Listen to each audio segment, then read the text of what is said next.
The scripture reading is taken from Exodus chapter 20, verses 1 to 17, and this is the Ten Commandments. As we all know, the Hebrew people were once slaves in Egypt, and they were oppressed, and God rescued them, helped them cross the Red Sea, and they finally come to Mount Sinai, and on top of the Mount Sinai, Moses received the Ten Commandments from God. And Diane and I will read this together. Then God spoke all these words. I am the Lord your God, who brought you out of the land of Egypt, out of the house of slavery. You shall have no other gods before me. You shall not make for yourself an idol, whether in the form of anything that is in heaven above, or that is on the earth beneath, or that is in the water under the earth. You shall not bow down to them or worship them, for I, the Lord your God, am a jealous God, punishing children for the iniquity of parents, to the third and fourth generation of those who reject me, but showing steadfast love to the thousandth generation of those who love me and keep my commandments. You shall not make wrongful use of the name of the Lord your God, for the Lord will not acquit anyone who misuses his name. Remember the Sabbath day and keep it holy. For 6 days you shall labor and do all your work. But the seventh day is the Sabbath to the Lord your God. You shall not do any work, you, your son or your daughter, your male or female slave, your livestock, or the alien resident in your town. For in 6 days the Lord made heaven and earth, the sea and all that is in them, but rested the seventh day. Therefore the Lord blessed the Sabbath day and consecrated it. Honor your father and your mother, so that your days may be long in the land that the Lord your God is giving you. You shall not murder. You shall not commit adultery. You shall not steal. You shall not bear false witness against your neighbor. You shall not covet your neighbor's house. You shall not covet your neighbor's wife, or male or female slave, or ox, or donkey, or anything that belongs to your neighbor. Next, Diane and I will read together the Psalm 19, the psalmist hymn of praise to God, Creator. The heavens, stars and meteors, planets and supernovas, are telling the glory of God. The firmament, mountains and deserts, oceans and rivers, proclaim God's handiwork. The days speak. In the wordless voice of creation, The nights proclaim knowledge of God. known and held deeply by all of nature. These voices ring out through all the world.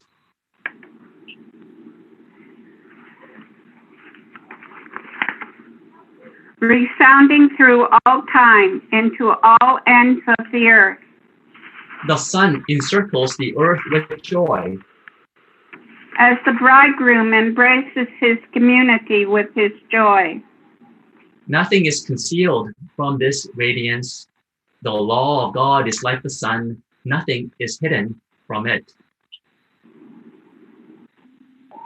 It revives our souls and grants us wisdom. What God perceives brings joy to our hearts. What God decrees brings light to our lives. We are awed by the nature of God, and when we see what is true and righteous, We desire these truths more than gold and all the sweet things of the earth. These are the things unto which we will firmly hold. For the great reward we have in keeping covenant with God is that God will look upon us as blameless and innocent of transgression. Let the words of our mouths and the meditations of our hearts be acceptable to you, our God, our rock, and our Redeemer.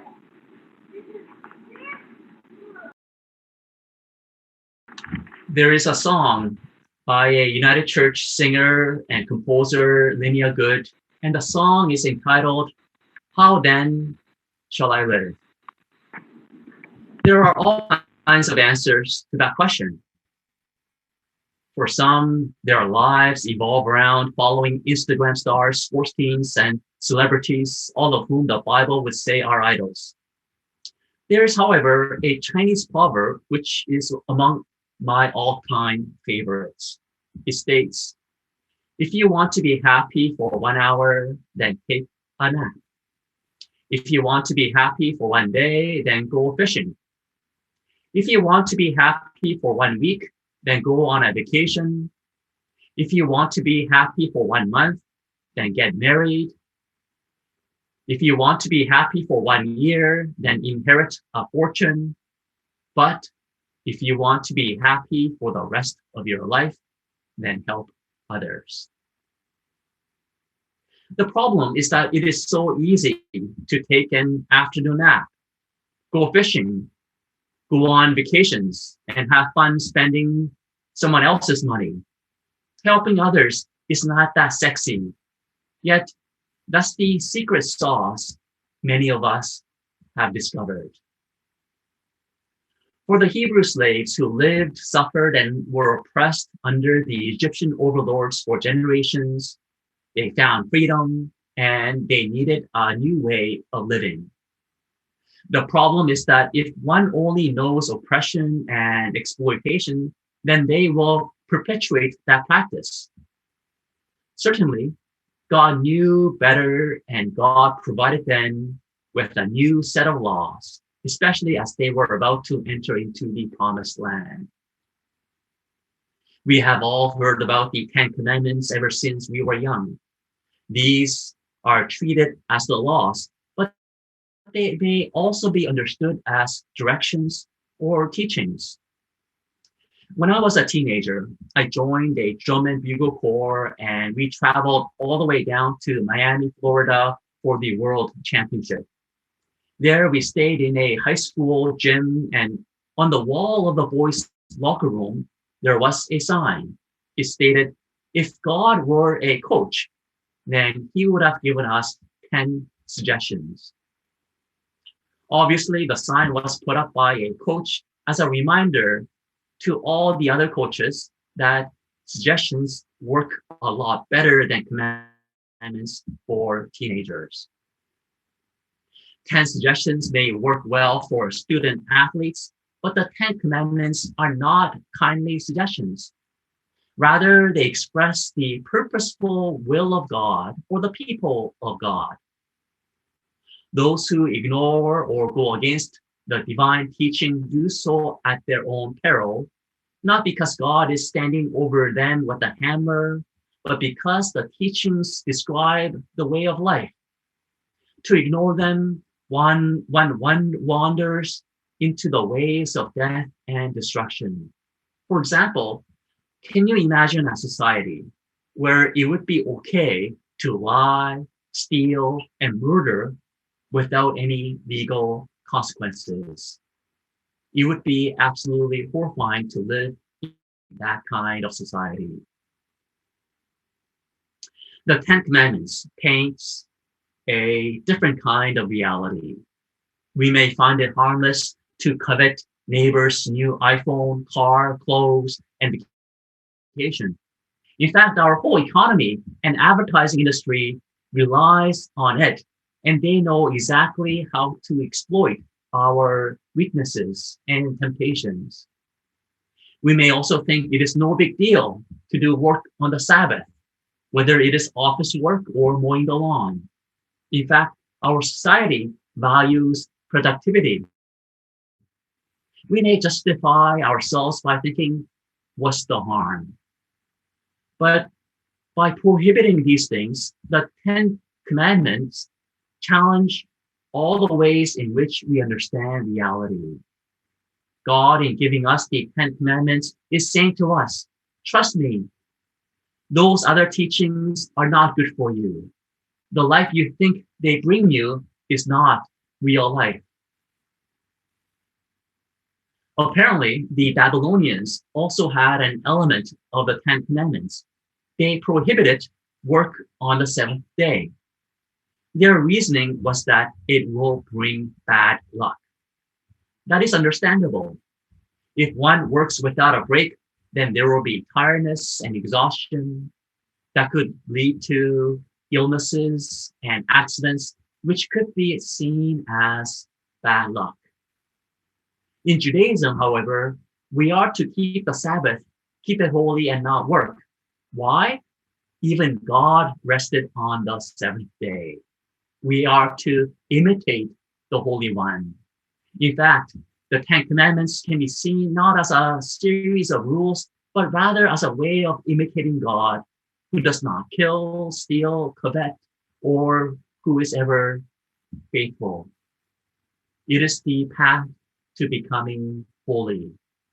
This is how we practice and celebrate God in our community. When there was the Westray mine disaster in Nova Scotia, I remember listening to the CBC radio show, which discussed why it happened. One panelist described a concept called mock bureaucracy.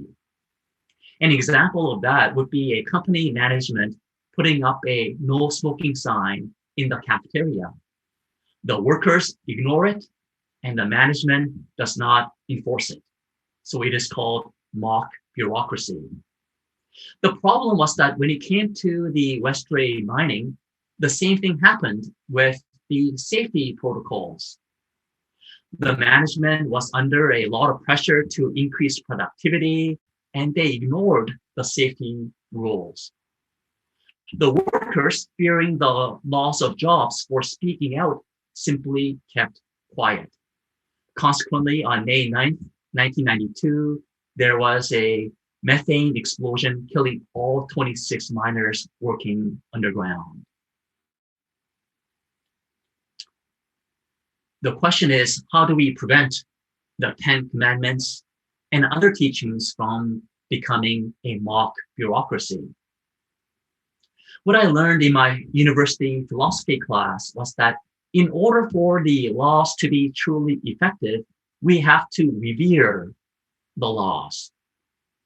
This was the case when the seatbelt laws were introduced, and the people needed to be convinced that it was in their best interest.